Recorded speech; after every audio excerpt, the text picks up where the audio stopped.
अध्याय 2 गीता का सार।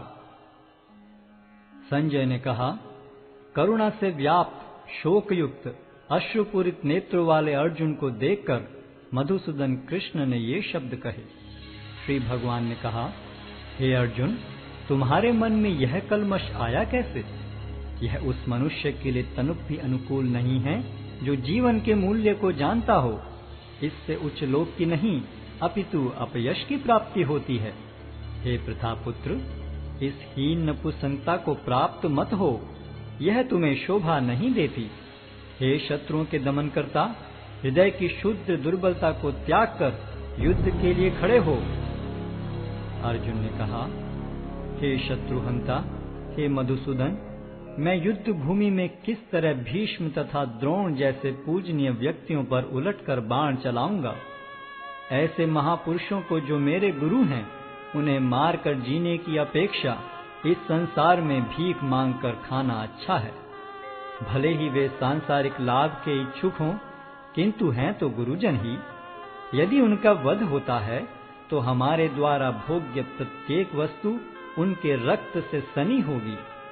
हम यह भी नहीं जानते कि हमारे लिए क्या श्रेष्ठ है, उनको जीतना या उनके द्वारा जीते जाना। यदि हम धृतराष्ट्र के पुत्रों का वध कर देते हैं तो हमें जीवित रहने की आवश्यकता नहीं है, फिर भी वे युद्ध भूमि में हमारे समक्ष खड़े हैं। अब मैं अपनी कृपण दुर्बलता के कारण अपना कर्तव्य भूल गया हूँ और सारा धैर्य खो चुका हूँ। ऐसी अवस्था में मैं आपसे पूछ रहा हूँ कि जो मेरे लिए श्रेयस्कर हो उससे निश्चित रूप से बताएं। अब मैं आपका शिष्य हूँ और आपका शरणागत हूँ, कृपया मुझे उपदेश दें। मुझे ऐसा कोई साधन नहीं दिखता जो मेरी इंद्रियों को सुखाने वाले इस शोक को दूर कर सके। स्वर्ग पर देवताओं के अधिपत्य की तरह इस धन धान्य संपन्न सारी पृथ्वी पर निष्कंटक राज्य प्राप्त करके भी मैं इस शोक को दूर नहीं कर सकूंगा। संजय ने कहा, इस प्रकार कहने के बाद शत्रुओं का दमन करने वाला अर्जुन कृष्ण से बोला, हे गोविंद, मैं युद्ध नहीं करूंगा, और चुप हो गया। हे भरतवंशी धृतराष्ट्र, उस समय दोनों सेनाओं के मध्य शोकमग्न अर्जुन से कृष्ण ने मानो हंसते हुए ये शब्द कहे। श्री भगवान ने कहा, तुम पांडित्यपूर्ण वचन करते हुए उनके लिए शोक कर रहे हो जो शोक करने योग्य नहीं हैं। जो विद्वान होते हैं वे न तो जीवित के लिए न ही मृत के लिए शोक करते हैं। ऐसा कभी नहीं हुआ कि मैं न रहा हूं या तुम न रहे हो, अथवा ये समस्त राजा न रहे हों, और न ऐसा है कि भविष्य में हम लोग नहीं रहेंगे।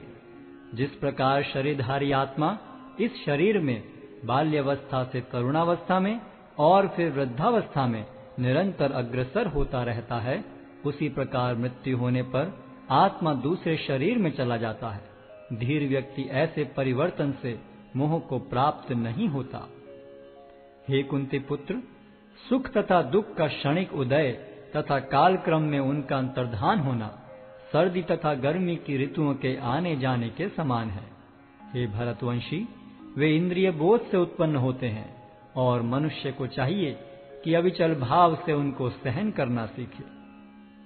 हे पुरुष श्रेष्ठ अर्जुन, जो पुरुष सुख तथा दुख में विचलित नहीं होता और इन दोनों में संभाव रखता है, वह निश्चित रूप से मुक्ति के योग्य है।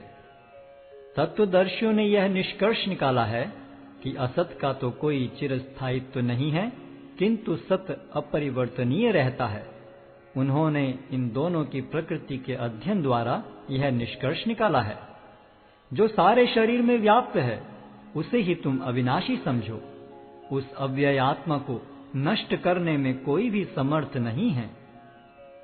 अविनाशी, अप्रमेय तथा शाश्वत जीव के भौतिक शरीर का अंत अवश्यम भावी है। अतः हे भरतवंशी, युद्ध करो। जो इस जीवात्मा को मारने वाला समझता है तथा जो इसे मरा हुआ समझता है, वे दोनों ही अज्ञानी हैं, क्योंकि आत्मा न तो मरता है और न मारा जाता है। आत्मा के लिए किसी भी काल में न तो जन्म है न मृत्यु। वह न तो कभी जन्मा है, न जन्म लेता है और न जन्म लेगा। वह अजन्मा नित्य, शाश्वत तथा पुरातन है। शरीर के मारे जाने पर वह मारा नहीं जाता।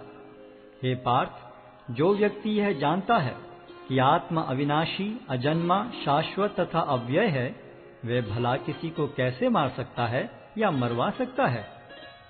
जिस प्रकार मनुष्य पुराने वस्त्रों का त्याग कर नए वस्त्र धारण करता है, उसी प्रकार आत्मा पुराने तथा व्यर्थ के शरीरों को त्याग कर नवीन भौतिक शरीर धारण करता है। यह आत्मा न तो कभी किसी शस्त्र द्वारा खंड खंड किया जा सकता है, न अग्नि द्वारा जलाया जा सकता है, न जल द्वारा भिगोया या वायु द्वारा सुखाया जा सकता है। यह आत्मा अखंडित तथा अघुलनशील है। इसे न तो जलाया जा सकता है, न ही सुखाया जा सकता है। यह शाश्वत, सर्वव्यापी, अविकारी, स्थिर तथा सदैव एक सा रहने वाला है। यह आत्मा अव्यक्त, अकल्पनीय तथा अपरिवर्तनीय कहा जाता है। यह जानकर तुम्हें शरीर के लिए शोक नहीं करना चाहिए। किंतु यदि तुम यह सोचते हो कि आत्मा अथवा जीवन का लक्षण सदा जन्म लेता है तथा सदा मरता है, तो भी हे महाबाहु, तुम्हारे शोक करने का कोई कारण नहीं है। जिसने जन्म लिया है उसकी मृत्यु निश्चित है और मृत्यु के पश्चात पुनर्जन्म भी निश्चित है। अतः अपने अपरिहार्य कर्तव्य पालन में तुम्हें शोक नहीं करना चाहिए। सारे जीव प्रारंभ में अव्यक्त रहते हैं, मध्य अवस्था में व्यक्त होते हैं और विनष्ट होने पर पुनः अव्यक्त हो जाते हैं। अतः शोक करने की क्या आवश्यकता है? कोई आत्मा को आश्चर्य से देखता है, कोई इसे आश्चर्य की तरह बताता है तथा कोई इसे आश्चर्य की तरह सुनता है, किंतु कोई कोई इसके विषय में सुनकर भी कुछ नहीं समझ पाते। हे भरतवंशी, शरीर में रहने वाले का कभी भी वध नहीं किया जा सकता। अतः तुम्हें किसी भी जीव के लिए शोक करने की आवश्यकता नहीं है। क्षत्रिय होने के नाते अपने विशिष्ट धर्म का विचार करते हुए तुम्हें जानना चाहिए कि धर्म के लिए युद्ध करने से बढ़कर तुम्हारे लिए अन्य कोई कार्य नहीं है। अतः तुम्हें संकोच करने की कोई आवश्यकता नहीं है। हे पार्थ, वे क्षत्रिय सुखी हैं जिन्हें ऐसे युद्ध के अवसर अपने आप प्राप्त होते हैं, जिससे उनके लिए स्वर्ग लोक के द्वार खुल जाते हैं। किंतु यदि तुम युद्ध करने के स्वधर्म को संपन्न नहीं करते, तो तुम्हें निश्चित रूप से अपने कर्तव्य की उपेक्षा करने का पाप लगेगा और तुम योद्धा के रूप में भी अपना यश खो दोगे। लोग सदैव तुम्हारे अपयश का वर्णन करेंगे और सम्मानित व्यक्ति के लिए अपयश तो मृत्यु से भी बढ़कर है।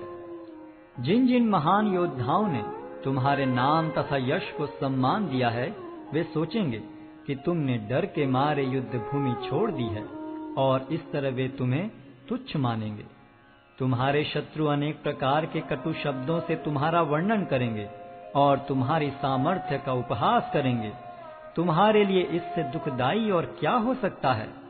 हे कुंती पुत्र, तुम यदि युद्ध में मारे जाओगे तो स्वर्ग प्राप्त करोगे, या यदि तुम जीत जाओगे तो पृथ्वी के साम्राज्य का भोग करोगे। अतः दृढ़ संकल्प करके खड़े हो और युद्ध करो। तुम सुख या दुख, हानि या लाभ, विजय या पराजय का विचार किए बिना युद्ध के लिए युद्ध करो। ऐसा करने पर तुम्हें कोई पाप नहीं लगेगा। यहाँ मैंने वैश्लेषिक अध्ययन द्वारा इस ज्ञान का वर्णन किया है। अब निष्काम भाव से कर्म करना बता रहा हूँ, उसे सुनो। हे प्रतापपुत्र, तुम यदि ऐसे ज्ञान से कर्म करोगे तो तुम कर्मों के बंधन से अपने को मुक्त कर सकते हो। इस प्रयास में न तो हानि होती है न ही ह्रास, अपितु इस पथ पर की गई अल्प प्रगति भी महान भय से रक्षा कर सकती है। जो इस मार्ग पर चलते हैं वे प्रयोजन में दृढ़ रहते हैं और उनका लक्ष्य भी एक होता है। हे कुरुनंदन, जो दृढ़ प्रतिज्ञ नहीं है उनकी बुद्धि अनेक शाखाओं में विभक्त रहती है।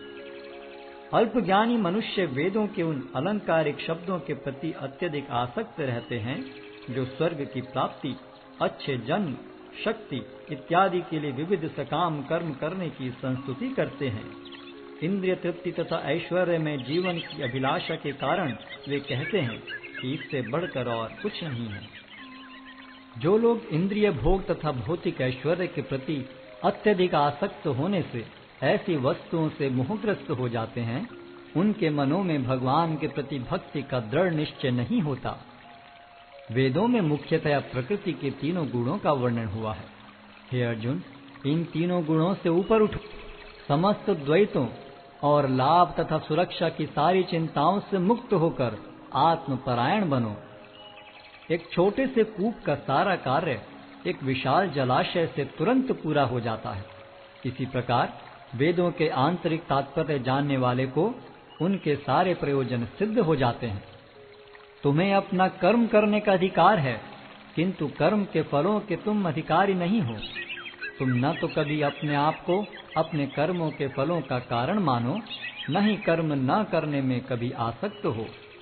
हे अर्जुन, जय अथवा पराजय की समस्त आसक्ति त्याग कर समभाव से अपना कर्म करो, ऐसी समता योग कहलाती है। हे धनंजय, भक्ति के द्वारा समस्त गर्हित कर्मों से दूर रहो और उसी भाव से भगवान की शरण ग्रहण करो। जो व्यक्ति अपने सकाम कर्म फलों को भोगना चाहते हैं, वे कृपण हैं।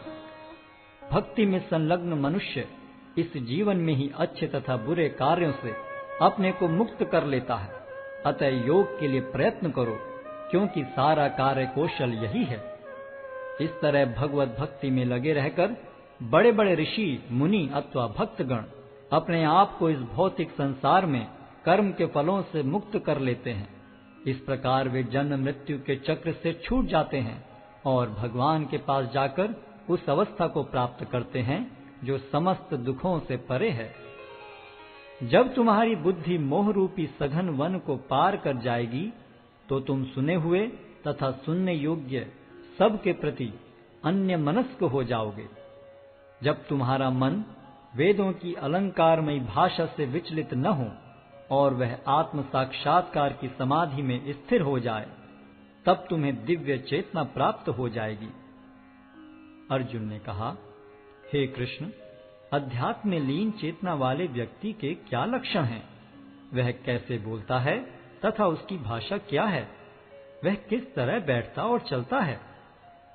श्री भगवान ने कहा, हे पार्थ, जब मनुष्य मनोधर्म से उत्पन्न होने वाली इंद्रिय तृप्ति की समस्त कामनाओं का परित्याग कर देता है और जब इस तरह से विशुद्ध हुआ उसका मन आत्मा में संतोष प्राप्त करता है, तो वह विशुद्ध दिव्य चेतना को प्राप्त स्थित प्रज्ञ कहा जाता है, जो त्रय तापों के होने पर भी मन में विचलित नहीं होता अथवा सुख में प्रसन्न नहीं होता और जो आसक्ति, भय तथा क्रोध से मुक्त है, वह स्थिर मन वाला मुनि कहलाता है। इस भौतिक जगत में जो व्यक्ति न तो शुभ की प्राप्ति से हर्षित होता है और न अशुभ के प्राप्त होने पर उससे घृणा करता है, वह पूर्ण ज्ञान में स्थिर होता है।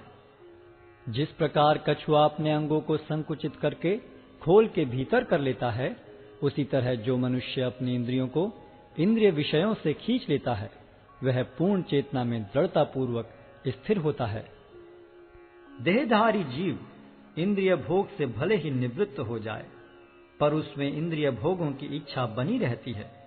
लेकिन उत्तम रस के अनुभव होने से ऐसे कार्यों को बंद करने पर वह भक्ति में स्थिर हो जाता है। हे अर्जुन, इंद्रियां इतनी प्रबल तथा वेगवान हैं कि वे उस विवेकी पुरुष के मन को भी बलपूर्वक हर लेती हैं, जो उन्हें वश में करने का प्रयत्न करता है। जो इंद्रियों को पूर्णतया वश में रखते हुए इंद्रिय संयम करता है और अपनी चेतना को मुझ में स्थिर कर देता है, वह मनुष्य स्थिर बुद्धि कहलाता है। इंद्रिय विषयों का चिंतन करते हुए मनुष्य की उनमें आसक्ति उत्पन्न हो जाती है और ऐसी आसक्ति से काम उत्पन्न होता है और फिर काम से क्रोध प्रकट होता है। क्रोध से पूर्ण मोह उत्पन्न होता है और मोह से स्मरण शक्ति का विभ्रम हो जाता है। जब स्मरण शक्ति भ्रमित हो जाती है तो बुद्धि नष्ट हो जाती है और बुद्धि नष्ट होने पर मनुष्य भवकूप में पुनः गिर जाता है। किंतु समस्त राग तथा द्वेष से मुक्त एवं अपनी इंद्रियों को संयम द्वारा वश में करने में समर्थ व्यक्ति भगवान की पूर्ण कृपा प्राप्त कर सकता है। इस प्रकार से कृष्ण भावनामृत में तुष्ट व्यक्ति के लिए संसार के तीनों ताप नष्ट हो जाते हैं और ऐसी तुष्ट चेतना होने पर उसकी बुद्धि शीघ्र ही स्थिर हो जाती है।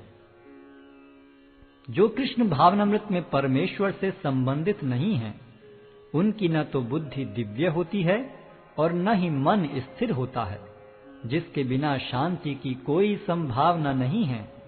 शांति के बिना सुख हो भी कैसे सकता है। जिस प्रकार पानी में तैरती नाव को प्रचंड वायु दूर बहा ले जाती है, उसी प्रकार विचरणशील इंद्रियों में से कोई एक जिस पर मन निरंतर लगा रहता है, मनुष्य की बुद्धि को हर लेती है। अतः हे महाबाहु, जिस पुरुष की इंद्रियां अपने अपने विषयों से सब प्रकार से विरत होकर उसके वश में हैं, उसी की बुद्धि निस्संदेह स्थिर है। जो सब जीवों के लिए रात्रि है, वह आत्म संयमी के जागने का समय है, और जो समस्त जीवों के जागने का समय है, वह आत्मनिरीक्षक मुनि के लिए रात्रि है। जो पुरुष समुद्र में निरंतर प्रवेश करती रहने वाली नदियों के समान इच्छाओं के निरंतर प्रवाह से विचलित नहीं होता और जो सदैव स्थिर रहता है, वही शांति प्राप्त कर सकता है, वह नहीं जो ऐसी इच्छाओं को तुष्ट करने की चेष्टा करता हो। जिस व्यक्ति ने इंद्रिय तृप्ति की समस्त इच्छाओं का परित्याग कर दिया है, जो इच्छाओं से रहित रहता है और जिसने सारी ममता त्याग दी है तथा अहंकार से रहित है, वही वास्तविक शांति को प्राप्त कर सकता है। यह आध्यात्मिक तथा ईश्वरीय जीवन का पथ है, जिसे प्राप्त करके मनुष्य मोहित नहीं होता। यदि कोई जीवन के अंतिम समय में भी इस तरह स्थित हो, तो वह भगवत धाम में प्रवेश कर सकता है।